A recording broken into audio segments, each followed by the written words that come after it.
నమస్తే తెలుగు రాజ్యానికి స్వాగతం. నేను మిస్ సంధ్య. ఐకాన్ స్టార్ ఈ పేరు చెప్తే ఎవరికైనా టక్కన గుర్తొచ్చేది అల్లు అర్జున్. నిజంగానే ఇప్పుడు ఒక స్టార్ హీరో అయిపోవడంలో ఎలాంటి సందేహం లేదు. ఒక్క దేశంలో కాదు, ఆల్మోస్ట్ ఆల్ యావత్ తెలుగు ప్రజలు ఎక్కడున్నారో అక్కడ ఆయన ప్రభంజనం అనేది కనిపిస్తుంది అని అంటే అతిశయోక్తి కానే కాదు. పుష్ప చేసిన సౌండ్ అలాంటిది. పుష్ప 3 ఫామ్లో ఉంది. ఆల్రెడీ షూటింగ్ అంతా కంప్లీట్ అయిపోయింది, ఎడిటింగ్ ప్రాసెస్ కాబట్టి దాని గురించి ఇంకా చర్చ అవసరం లేదు. అది ఏ రేంజ్ బజ్ క్రియేట్ చేస్తుంది అనేది డిసైడ్ అయిపోయిన ఫ్యాక్టరీ. నెక్స్ట్ అల్లు అర్జున్ ఎవరితో సినిమా చేయబోతున్నాడు అనగానే అట్లీ పేరు తెర మీదకి వచ్చేసింది. అది ఓ రేంజ్లో ఉండబోతుంది అని అంటే ఇంకా అట్లీ కాంబినేషన్లో జవాను ఏ రేంజ్ సౌండ్ అయింది, షారుఖ్ ఖాన్కి ఎంత పెద్ద హిట్ ఇచ్చాడు అట్లీ అనేది మనందరికీ తెలిసిందే. తర్వాత మన తెలుగు డైరెక్టర్లో ఎవరితో చేస్తారు అనుకున్నప్పుడు త్రివిక్రమ్ గారి పేరు వినిపించింది. బట్ అది ఎందుకో మరి కొంత స్లో ప్రాసెస్లో రన్ అయ్యే అవకాశం ఉంటుంది అనేసి అన్న వార్త అటొక వైపుగా వినిపిస్తుంది. మరి నెక్స్ట్ ఎవరితో చేస్తారనగానే లోకేష్ కనకరాజ్ పేరు వినిపించింది. ఇదేంటి మన బాస్ వెంటనే తమిళ డైరెక్టర్కి డేట్స్ ఇచ్చేస్తున్నారు, మరి అర్జున్ యాక్షన్ ప్లాన్ ఏంటి అన్న చర్చ ఇప్పుడు ప్రస్తుతం పెద్ద ఎత్తున జరగబోతోంది. అంటే ఇప్పుడు ఆల్రెడీ బాలీవుడ్కి షాక్ ఇచ్చేసాడు. మరి తమిళ ఇండస్ట్రీలో ఇప్పటివరకు తెలుగు వారికి సాధ్యం కానిది అల్లు అర్జున్ సాధ్యం చేసి చూపించాలని అనుకుంటున్నారా? ఏంటి అల్లు అర్జున్ యాక్షన్ ప్లాన్ అనేది తెలుసుకునే ప్రయత్నం చేద్దాం. చరిత్రకారుడు శ్రీకాంత్ గారు మనతో ఉన్నారు. ఆయన అడిగి వెన్నురాలు తెలుసుకుందాం. శ్రీకాంత్ గారు నమస్తే అండి. నమస్తే సంజయ్ గారు. ప్రజెంట్ ఆ పేరు వింటేనే చాలా మందికి బూస్ట్ వచ్చేలా ఆయన ఎనర్జీ అనేది ఇప్పుడు అందరికీ కంటిన్యూ అయిపోతుంది.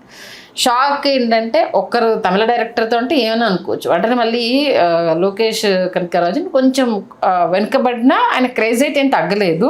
మరి ఇద్దరు తమిళ డైరెక్టర్లతో వెంటనే సినిమాలు చేస్తున్నారు. మరి బాస్ యాక్షన్ ప్లాన్ ఏంటి అనేసి ఇక్కడ మొదట ఈవేళ మన వీడియో ఎప్పుడు పబ్లిష్ అవుతుంది కాసేపు పక్కన పెడితే ఈ జనవరి 16 ఈవేళ జపనీస్ భాషలో పుష్ప విడుదలై 5 రోజులుగా అల్లు అర్జున్ గారు జపాన్లో అక్కడే ఉన్న నేపథ్యంలో ముందుగా పుష్ప బృందానికి మనం హృదయపూర్వక శుభాకాంక్షలు తెలియజేసుకుంటూ ఒక తెలుగు సినిమా స్థాయిని అంచెలంచెలుగా విశ్వవ్యాప్తం చేసినటువంటి కథానాయకుల వరుసలో ఈవేళ అల్లు అర్జున్ పేరు ప్రముఖంగా ఒక విధంగా చెప్పాలంటే అగ్రభాగాన్ని నిలబడడం అనేది తెలుగు వాళ్ళకు మనందరం నిజంగా గర్వపడాల్సినటువంటి తరుణం ఇది. Simple sir. Rajamouli, Prabhas, next Sukumar, Allu Arjun, అంతే. ఇప్పుడు అసలు ఇండస్ట్రీ పేరులో ఇవి రెండే ఇప్పుడు వినిపిస్తున్న కాంబినేషన్లో టాప్లో నిలబెట్టినవి రెండే ఇవి, ఇంకా అంతే. అలా ఈ నేపథ్యంలో ఏంటంటే ఇప్పటి వరకు రాజమౌళి గారితో సినిమా చేయకుండా అల్లు అర్జున్ గారు ఆ స్థాయిని అందుకోవడం అనేది కూడా ఒక అత్యద్భుతమైన ఫీట్. అది నోటెడ్ పాయింట్. నిజంగా ఇప్పటిదాకా రాజమౌళి గారితో చేయకుండా అవును, అద్భుతమైన ఫీట్ అది. ఇక్కడ అలాగే ఒక ఆర్య అనే సినిమా లేకపోతే ఒక అల్లు అర్జున్ని ఒక సుకుమార్ని ఇద్దరిని మనం ఊహించుకోలేము. ఆ సినిమా లేకపోతే ఆ కాంబినేషన్ సెట్ కాకపోతే అలా ఒక అద్భుతమైన కాంబినేషన్ సెట్ అయింది.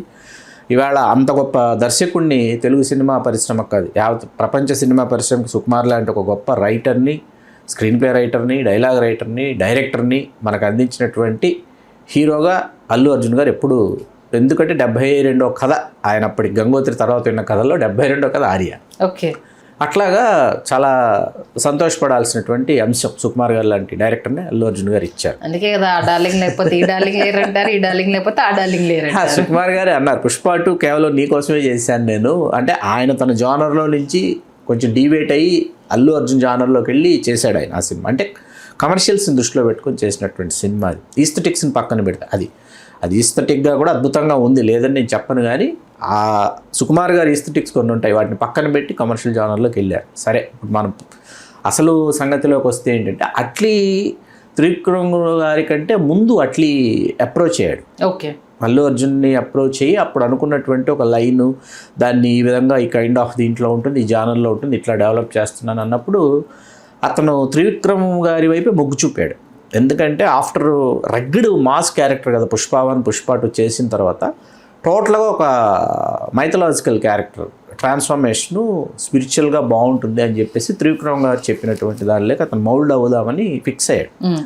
ఫిక్స్ అయిన తర్వాత మీకు అది టెక్నికాలిటీస్కి చాలా టైం తీసుకుంటుంది. టెక్నికాలిటీస్కి చాలా టైం తీసుకుంటుందని తెలిసిన తర్వాత ఏంటంటే అంత టైం వెయిట్ చేయడం కంటే అట్లీకి ఆయన కొన్ని షరతులు విధించారు. ఈ టైం నుంచి ఈ టైం లోపు నాకు కావాలి, ఈ టైం నుంచి ఈ టైం లోపు నా మేక్ ఓవర్ ఇట్లా ఉంటుంది, ఈ టైం నుంచి ఈ టైం లోపు అయితే నేను చేస్తానని చెప్పి కొన్ని షరతులు విధించిన తర్వాత ఓకే, అంటే హెయిర్ కట్ కావచ్చు, look everything, make over everything, అది దానికి అట్లీ దాన్ని ఇచ్చేశాడు. వాళ్ళు వచ్చారు, దాని ప్రకారం దాన్ని చేశారు. మెహబూబ్ స్టూడియోస్ ముంబై, అక్కడ 3 నెలల పాటు నిరవధికంగా షూటింగ్ జరిగింది. అక్కడ జరిగిన తర్వాత మళ్ళీ ఇప్పుడు హైదరాబాద్కి షిఫ్ట్. హైదరాబాద్లో నాన్ స్టాప్గా షూటింగ్ జరుగుతుంది. మధ్యలో ఈ బ్రేక్ తీసుకుని అల్లు అర్జున్ గారు వెళ్ళారు, వచ్చేస్తారు. వచ్చిన తర్వాత మళ్ళీ టు బీ కంటిన్యూడ్ షూటింగ్ అనమాట. నాన్ స్టాప్గా బ్యాక్ టు బ్యాక్ షూటింగ్ జరుగుతుంది. ఇక్కడ ఈ సినిమాకి సంబంధించి ఏంటంటే ఇది దాదాపు మీకు ఒక కొలిక్కి వచ్చిన తర్వాత మనకి అట్లీ సినిమా పూర్తయ్యే టైంకి ఆల్మోస్ట్ అంటే అల్లు అర్జున్ గారి పార్ట్ ఏదైతే ఉందో అదంతా పూర్తి అయిపోతుంది అనుకున్న టైంకి లోకేష్ కనకరాజు గారి సినిమాని సెట్స్ మీదకి తెచ్చేస్తున్నారు. ఓకే, ఎందుకు లోకేష్ కనకరాజు గారు అందరినీ కలిశారు. ఆయన చాలామంది హీరోల్ని కలిసినటువంటి, అంటే చిరంజీవి గారు ఒకసారి పిలిపించుకొని మాట్లాడారు ఆఫ్టర్ విక్రమ్. మీకు ఇక్కడ వెనకబడ్డారు అనే మాటని ఇప్పుడు లోకేష్ కనకరాజు దగ్గరకు వద్దాం. వెనకబడ్డాడు అనే మాటని నేను దాన్ని అంగీకరించనండి. ఎందుకు అంగీకరించిన 500 కోట్ల పైన కలెక్ట్ చేసింది ఇది కూలీ కూడా. దాన్ని మనం విస్మరించడానికి వీల్లేదు. ఇక్కడ ఫస్ట్ ఫిల్మ్ ఏదైతే ఉందో మానగరం, తెలుగులో నగరం, చాలా బాగుంటుంది. లోకేష్ కనకరాజు అప్పటికి తమిళంలో ఉన్న దాదాపు చిన్న హీరో నుంచి పెద్ద హీరోలందరి చుట్టూ తిరిగాడు ఆ కథ పట్టుకొని. కానీ ఆ కథను నమ్మి ఆ కథతో ప్రయాణం చేసిన వాడు మన తెలుగువాడైన సందీప్ కిషన్. అలా లోకేష్ కనకరాజుని పరిచయం చేసిన హీరోగా సందీప్ కిషన్ నిలిచిపోతాడు. అవును. ఆ తర్వాత ఖైదీ వితౌట్ ఎక్స్పెక్టేషన్స్ వచ్చి ఎంత పెద్ద బ్లాక్ బస్టర్ అయిందో అందరికీ తెలుసు. ఓటీటీలో కూడా ఆ సినిమా చాలా పెద్ద హిట్, ఎప్పుడూ ట్రెండింగ్లో ఉంటుంది. దాని తర్వాత వచ్చేటప్పటికి మన కమల్ హాసన్ మాస్టర్ కాదు మన విజయ్ మాస్టర్ తర్వాత విక్రమ్, కమల్ హాసన్ గారి. దాని తర్వాత లియో తర్వాత కూలీ. అంటే ఇప్పుడు క్వశ్చన్ ఏంటంటే తెలుగులో ఇంతమంది డైరెక్టర్లు ఉండగా ఇంత పెద్ద తెలుగు డైరెక్టర్ హిట్ ఇచ్చిన తర్వాత మళ్ళీ అటువైపు ఈ ట్రాన్స్ఫర్మేషన్ ఏంటి అన్నది ఒక క్వశ్చన్. అంటే ఇది ట్రాన్స్ఫర్మేషన్ అని కాదు సంధ్య గారు. ఇప్పుడు ఇక్కడ ఏమవుతుందంటే నాకు మన అల్లు అర్జున్ గారు సుకుమార్ గారి తర్వాత ఆయన పరిచయం చేసింది దర్శకుడిగా ఒక్కంత వంశీ గారు. మీరు బాగా గుర్తుపెట్టుకోవాలి. అప్పటిదాకా ఒక్కంత వంశీ గారు, నా పేరు సూర్య, నా ఇల్లు ఇండియా, అప్పటిదాకా ఒక్కంత వంశీ గారు రైటరు, చాలా మంచి రైటరు, చాలా కమర్షియల్ సినిమాలకి, చాలా బ్లాక్ బస్టర్లకి ఆయన పనిచేశారు. ఆయనకు అవకాశం ఇచ్చిన తర్వాత ఆయన అవకాశాన్ని సద్వినియోగం చేసుకోలేదు. చాలా మంచి కథాంశం, దానిని తెరకెక్కించినటువంటి విధానంలోనే కొంత తడబాటు కనిపిస్తుంది. చారుహాసన్ గారిది అద్భుతమైన పాత్ర, సాయి కుమార్ గారిది అద్భుతమైన పాత్ర, అర్జున్ గారిది అద్భుతమైన పాత్ర, యాక్షన్ కింగ్ అర్జున్ గారి ఫాదర్గా. కానీ కొన్ని ఎమోషన్స్ని పండించడంలో, అట్లాగే కావాల్సినటువంటి అవుట్పుట్ తీసుకురావడంలో అతను ఘోరంగా విఫలమయ్యాడని అనిపించింది. బయట థియేటర్లో అది అంటే ఎక్కిందా ఎక్కలేదని పక్కన పెట్టి థియేటర్స్లో మీకు వచ్చాక సినిమా క్రేజ్ బీభత్సంగా పెరిగిపోయింది. అది ఇట్స్ డిఫరెంట్. అంటే నేను మాట్లాడుతున్నది ఏంటంటే మనం ఇప్పుడు కోవిడ్ నుంచే మనకు ఓటీటీ అన్నది మన జీవితాల్లో ముఖ్యమైన భాగం అయిపోయింది. 2020 నుంచి. అంత క్రితం మీకు 2019 ఎలక్షన్ ఆ టైం ఏంటంటే it's not a OTT time అనమాట.